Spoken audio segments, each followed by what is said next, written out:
your feathers, your patent leathers, your beads and buckles and bows. For there's no Blue Monday in your Sunday clothes. We're going to New York, Barnaby! Picturing elevated trains, the lights of Broadway! Holy cabooses! A stuffed whale! Wow! Let's go!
We haven't missed a train yet, thank the Lord. Lovely, you're improving. Now get all 11 pieces. We're 7 minutes late. All aboard.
Although, if you ask me, he'll never take the place of her late husband, Mr. Peter Malloy. May he rest in peace, wherever he may be. He was a coxswain, you know. Oh, it's all too much what with late husbands and impending marriages and everything else. Miss Mortimer, returning this hat for the 3rd time. Same old story. She wants more cherries and feathers, cherries and feathers. To catch a beau, I suppose. Although, if you ask me, she'd do better with a nice heavy veil. I told her, ribbons down our back is what we'll be wearing this summer if we want to catch a gentleman's eye. But she had none of it. Cherries and feathers she wants. And on today of all days, when that poor, dear, sweet Mrs. Malloy has enough on her mind. With what, Minnie? Oh, Mrs. Malloy, I couldn't bite my tongue for all the things I've said and all the things I'm going to say. But as long as I've gone this far, I may as well go all the way. Mrs. Malloy, why? Oh, say it, Minnie. Why have I decided to marry Horace Van de Gelder? Oh, Mrs. Malloy, I'm ready to die on the rocks and ask you such a personal question, but since you brought it up. I am marrying Horace Van de Gelder for one reason, and one reason alone, Minnie. To get away from the millinery business. I hate hats! And I can no longer stand being suspected of being a wicked woman with nothing to show for it. Oh, Mrs. Malloy. Don't protest, Minnie. All millineresses are suspected of being wicked women. That's why I can't go into restaurants or balls or theaters. Why, that's all the proof they need. Take my word for it, Minnie. Either I marry Horace Van de Gelder or I break out of this place like a fire engine. Oh no, not Miss Mortimer again. Miss Mortimer, I'll take care of it. No, Minnie, leave it be. You can make another hat for Miss Mortimer if you like. I'm wearing this one myself. Oh, no, Mrs. Malloy, you can't. You're a widow and that. Well, it's provocative, that's why. Is it, Minnie? Well, who knows who may be walking into the shop today? And provocative may be just what I want to be. Oh, Mrs. Malloy. I'll be wearing ribbons down my back this summer.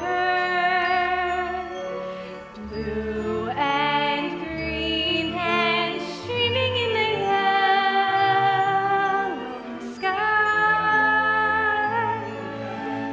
So if someone special comes my way this summer, he might notice me passing by, and so I'll try to make it easier to find me in the stillness of July, because a breeze might stir a rainbow up behind me that might happen to catch the gentleman's eye, and he might smile and take me by the hand this summer, making me recall how lovely love can be. And so I will proudly wear ribbons down my back, shining in my hair, that he might notice me.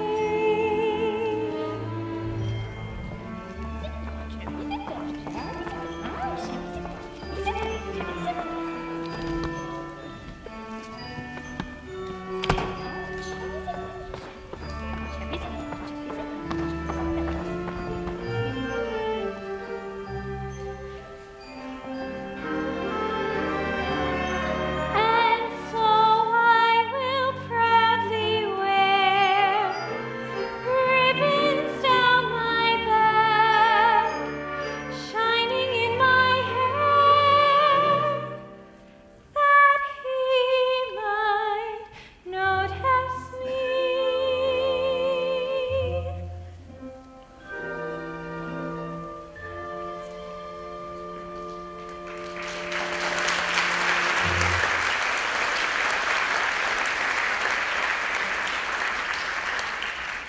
Mrs. Malloy, wild horses couldn't make me ask this next question I'm about to ask, but I'm going to ask it anyhow. Mrs. Malloy, love Horace Vandergelder? Oh, no, Minnie, I don't. Peter Malloy, God rest him, was my share of love. And I'm not saying I was shortchanged. Once is enough for a woman, as long as it's true love. And it was that. Minnie, look! There's two men staring at the shop. Why, I do believe they mean to come in here. Men?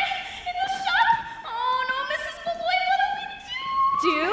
Why, flirt with them, of course. I'll give you the short one. Mrs. Malloy, you with all this talk about Love enough I've had, Minnie. It's a bit of adventure I can do with now. We'll get them all heated up and then drop them cold. Oh, it'll be good practice for married life.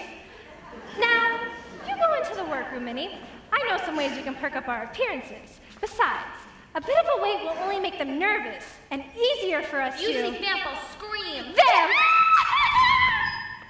And so, I'll try to make it easier to find me in the stillness of July, because a breeze might stir a rainbow up behind me that might happen to catch the gentleman's eye.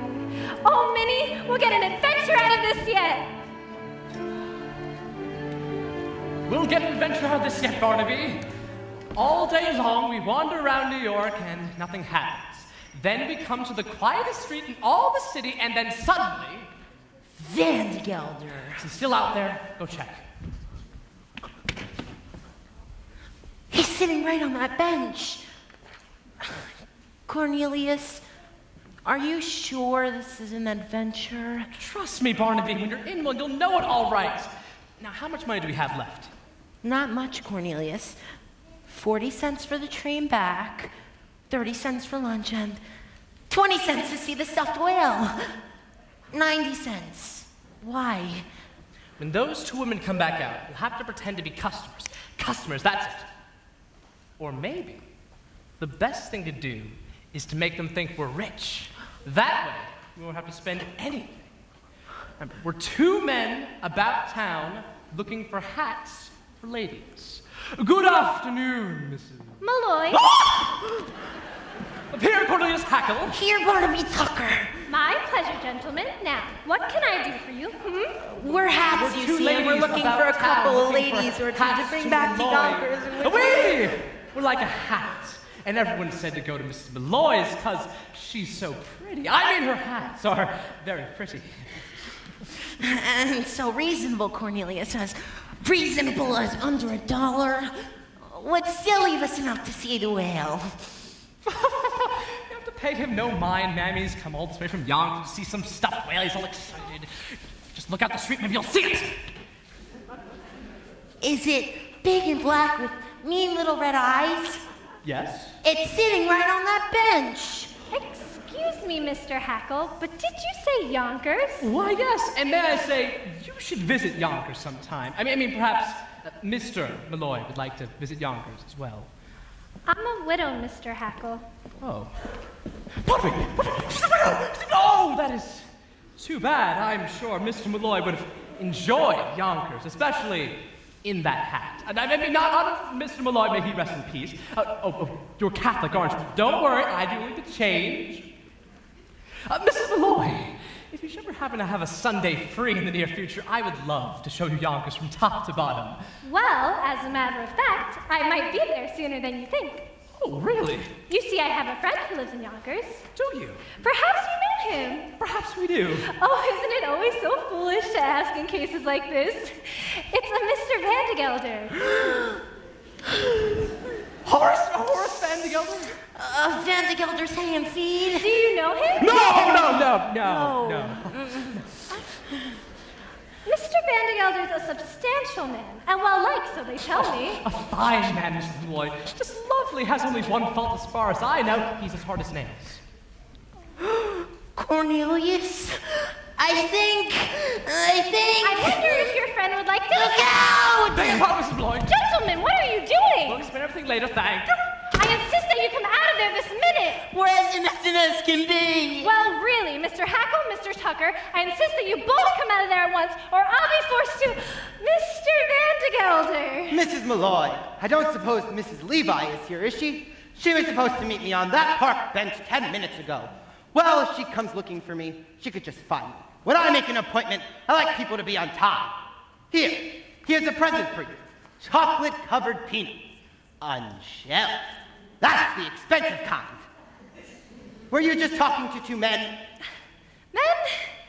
Men, Mr. Vandegelder. What would men be doing in a ladies' hat shop? Well, now let's go back into my workroom. I'm so anxious for you to see it. I saw it last week. So you did? Well, Mr. Vandegelder, what's new in the hay and feed business? I hear you have 3 friends, all hard as nails. I mean... What on earth are you talking about? Yonkers. I hear it's a very beautiful city.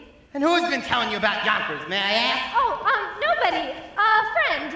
What friend? Oh, well, you see, He? A customer, Mr. Vandegelder. Someone quite well-to-do, as a matter of fact. He was in here buying hats for ladies. Perhaps you know him, although it's usually silly to ask in cases like this. It's Mr. Cornelius Hackle. Did you say Hackle? Why, yes.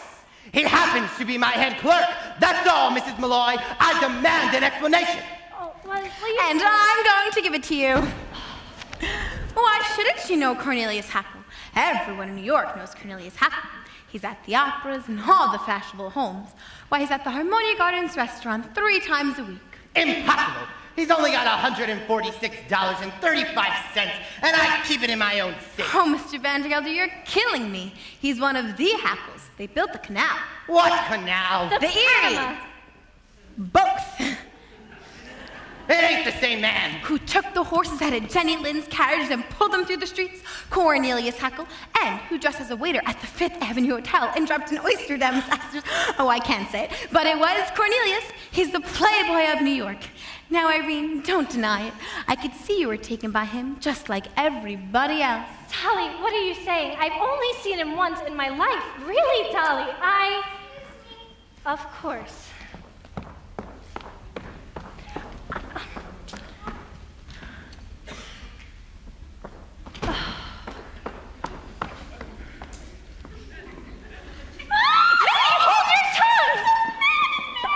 Now look here, if there's a man in that closet... No, Mr. Vandegelder, you can't. It's too dangerous. No man that hides in a woman's closet frightens me. Stand aside. No man indeed, Mr. Vandegelder. I'm sure you'd make short work of any man. Those muscles, I can see them now rippling back and forth under your coat. Ripple, ripple, ripple, back and forth. Ripple, ripple, For the last time, will you stand aside? Dead indeed, Mr. Vandegelder. That's exactly what the court wants to know when you've been accused of entering that closet without a search warrant. I mean, what do you stand for if you don't stand for the great law of this land? I know what I stand for. I stand for motherhood, America, and a hot lunch for orphans. Take off your hat. Sir Patsy Ross's flag is passing. Do you see him on the hill at Gettysburg? Neath that great triumphal arch. If you see him as he's trampling through the grapes of wrath, stand up and march, march, march. Has this not affected you, sir? I came to this country at 14 years of age as an immigrant girl from a land that oppressed my people, and I must echo here what was said by that great and patriotic American, Moses. I stand for motherhood, America, and a hot lunch for orphans. Take off your hat, sir. There's a tear-stained eagle passing. Do you see him on the bridge at Waterloo? Neath that great triumphal arch. If you hear him singing Dixie in the sugar cane, stand up and march, march, march. I stand for Alamo. Remember the Alamo. I regret that I've a life to give for my country. In the words of Lincoln, one if I lightning, two if I see yes that I chop that cherry tree down. Oh, Stonewall Jackson, glory, glory, hallelujah. Stand up and march, march. 4 score and 7 years ago. March, march,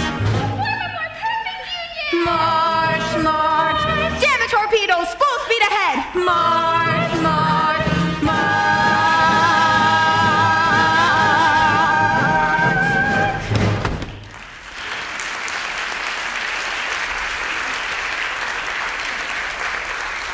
So you see, Mr. Vandergelder, there couldn't possibly be a man in that closet. God bless you. Mrs. Malloy! All right, Mr. Vandergelder, there is a man in that cupboard. And another one under the table. What the devil? There also happens to be a very simple explanation, but for the present, good afternoon. Good Lord, the whole room is crawling with men. Irene, darling, congratulations. I'll take it I'll see you later this afternoon, Mr. Vandergelder. You certainly will, Mrs. Levi, with a certain young lady at the end of the main float. Good day, Mrs. Malloy.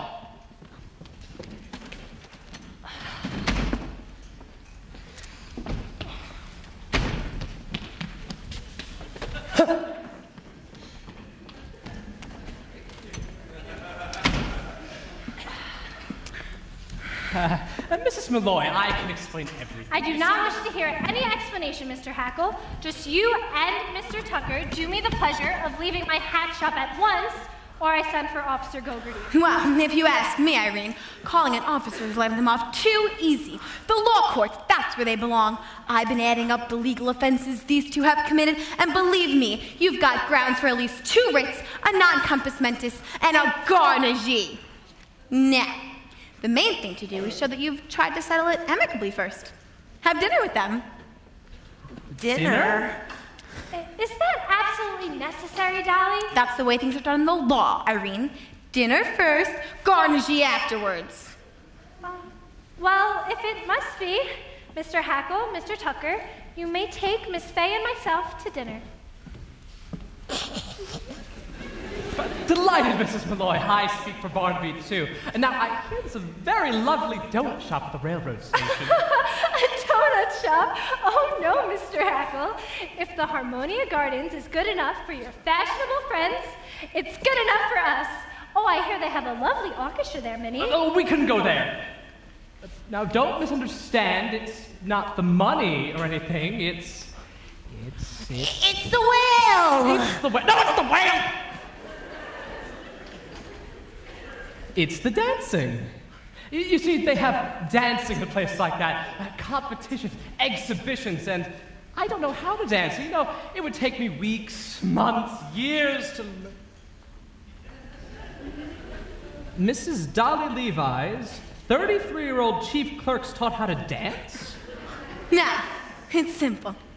Just give me 5 minutes of your time, Mr. Huckle, and I'll have you dancing in the streets. It's no use. I have absolutely no sense of rhythm. Absolutely no sense of rhythm is the primary requirement for learning by the Gallagher-Levi method. Now, it's simple. We'll start with lesson 7. The waltz kick turn. Right foot touch, back foot touch, around, back, behind, around, turn, release, unfurl. Wonderful. When I think of the lucky women who'll find heaven in your arms, let's go back to lesson 1. Put your hand on her waist and stand with her right in your left hand. And 1, 2, 3, 1, 2, 3, 1, 2, 3. Look! I'm dancing! Well, I was. Of course you were, Mr. Hackle. Take the someone whose arms you're in.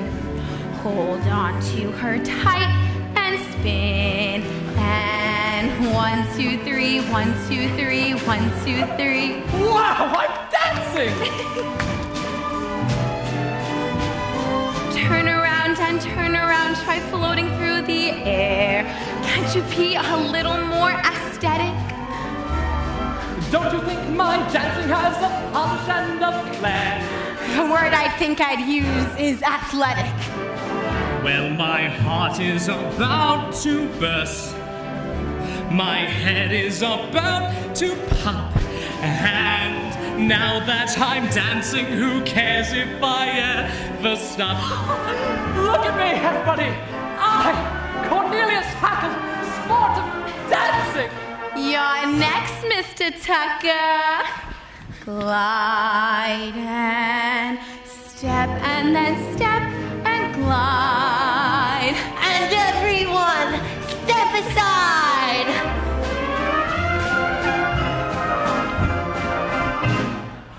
Wow, he's dancing. You can learn to polka if you were to weep or so, or the tango filled with passion seething. I'm doing a course of the Castle Garden show. Whatever you do, for God's sakes, keep breathing! Now my heart is about to burst. My head is about to pop. And now that we're dancing, who cares if we ever stop?